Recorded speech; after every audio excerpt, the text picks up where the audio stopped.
Hi everybody, welcome back to another lesson in my Level 3 beginner piano course. In this lesson we're going to start chapter 3 of the lesson book, which is all about note repetitions and the trill.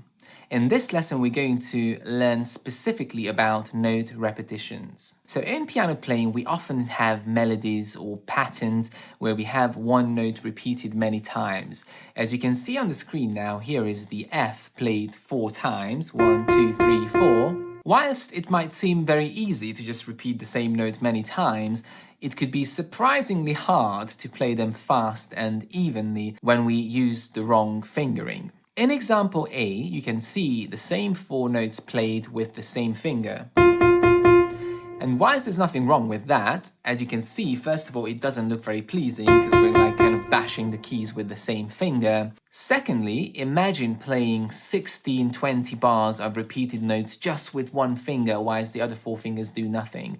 Your one finger would get so tired from playing that one note, and it would be very difficult to keep it even because the pressure is building up on that one finger and the other ones are not really doing anything. So it's not a good idea to put all the work onto one finger. The second thing is, since all of our fingers have a different length, it means that when we play the same note with a different finger, it's going to sound slightly differently because the muscles are different, the length is different, so it gives us a more musical sound, less robotic. If a robot or a computer plays the same note 4 times, it's going to sound exactly the same all 4 times. But we are humans and we want to make music more expressive and more interesting. So if we play the same note 4 times with different finger numbers, it's going to sound nicer. So for that reason, we have to use alternating finger numbers when we play repeated notes. In example B and C, you can see the same 4 notes repeated again. In B, we have kind of a standard repeated note fingering, which is 4, 3, 2, 1, so a descending finger numbering. And in C, you have 3, 2, 1, 2.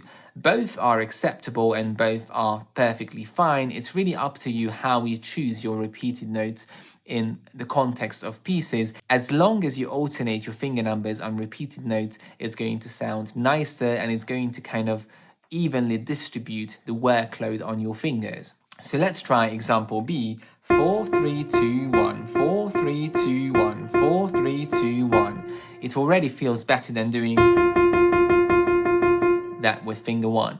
Now, it can be difficult to swap the finger numbers because, first of all, when you look at the finger numbers, you would think the melody goes like this, down, but it's actually the same note, so 4, 3, 2, 1. So we have to move the hand a little bit to get that finger above the same note. And you have to get used to this feeling, and that's what we're going to learn in this lesson. Some patterns, warm-up patterns, to get us to play repeated notes with alternating finger numbers. Now example C is 3, 2, 1, 2, 3, 2, 1, 2, which works just as fine, but I would say B is more common. Now let's have a look at our warm-ups. I'm going to show you 2. So right hand of the first example is just a 5-note scale going C, D, E, F, G, F, E, D, C. So very simple notes for the purpose of really focusing on the repeated notes.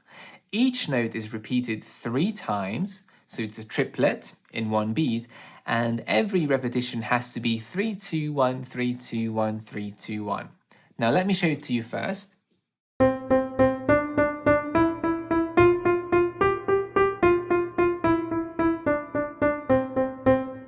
So we're going to go through this 5-note scale, each note repeated 3 times. 3, 2, 1, 3, 2, 1, 3, 2, 1, 3, 2, 1, 3, 2, 1, 3, 2, 1, 3, 2, 1, 3, 2, 1, 3, 2, 1.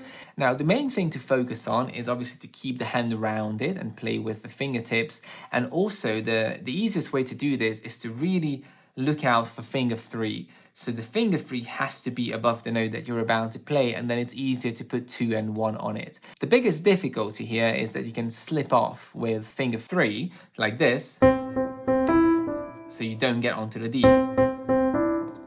So making sure that finger 3 is going exactly above the note where you want to go. And the same applies to the left hand, so we're going to start on the C5 finger position, and doing it 3, 2, 1, 3, 2, 1, 3, 2, 1. And as you can see, I'm not doing it like this, very kind of abruptly, but I'm doing a rounded motion, almost like flicking something off from the keys. There's some dirt on my key and I'm flicking it off. And that's the kind of motion you're looking for, because it's more rounded, it's more continuous, it's not an up and down motion, it's like an endless circle. So 3, 2, 1, 3, 2, 1, 3, 2, 1, 3, 2, 1, 3, 2, 1, 3, 2, 1, 3, 2, 1. So flicking the keys, and that's going to give you a very nice smooth motion. You can try it hands together, but there's no need to. You can practice this hand separately, and so on.